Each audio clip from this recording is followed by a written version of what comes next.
What we're going to be doing on this video is setting up the sync email services and going through the preferred setup for the sync services as well. So starting on the setup, if you type email services in the lookup and under custom code, select email services. You then need to go to new email service.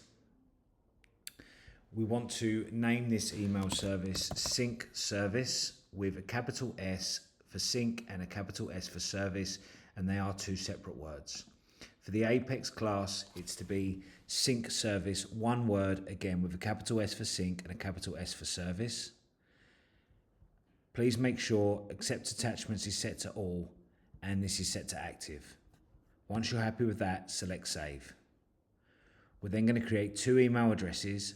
The first one is going to be for inbound syncing and then outbound syncing. So go to new email address. Under email address name, type inbound with a capital I. Delete where it says sync service and just type inbound with a small I.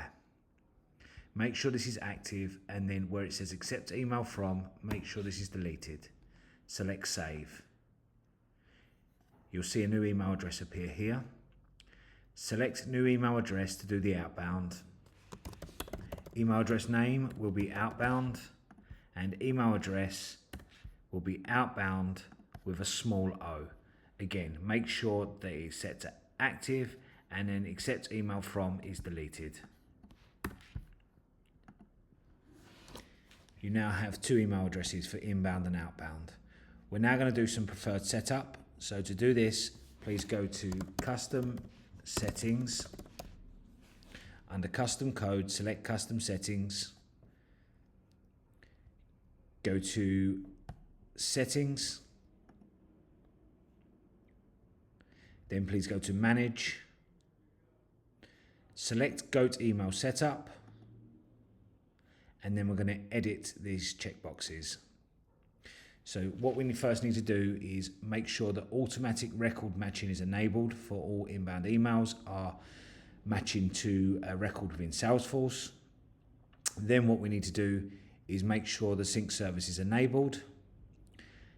And then where it's down the bottom here, you have preferred matching record. This can be lead or contact. For this example, I'm going to select it to lead with a capital L. And preferred matching rule. This is really important that this is typed out correctly.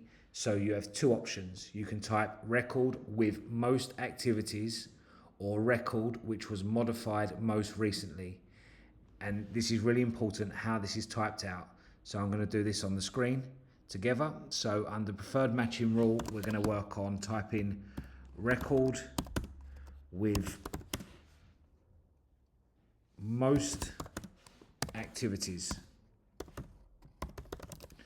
And you can see there's a capital A on activities and a capital R on record. This is option number one. Option number two would be record which was modified most recently. And on this particular one, it's just a capital R. Once I'm happy with that and I've chosen my option, then please select save. The last thing for me to complete is on Object Manager. If you find our custom object for email thread, select this and then you go to edit and you must make sure that under optional features, allow activities is selected. This will allow the threads to be created. That's the end of this video.